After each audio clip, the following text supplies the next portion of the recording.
Guys, ito nga pala yung nido ni Ella. Gugupitin na namin kasi may bago na kaming parating. Gusto lang namin ma-check ulit yung loob. Pero may bago naman kaming parating na madaming nido, kaya okay lang. Gupitin mo na, Ella. Ako na. Ako na. Nakita na rin naman nila yung gunting na yan eh. Gupitin na natin yan. Ay, pakita na natin yan. Ayos, ilagay mo na saan ha. Ay, ito. Lagay mo ako hawakan mo to. Dala mo.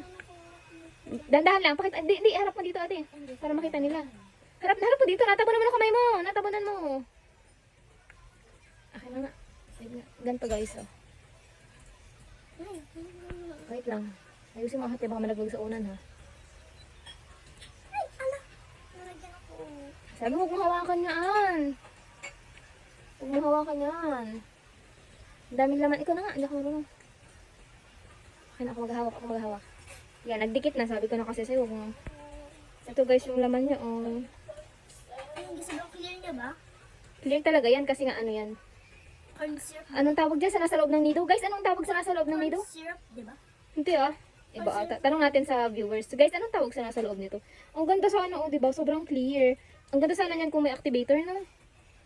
Magiging clear na slime yan. Yan, guys. Wala na?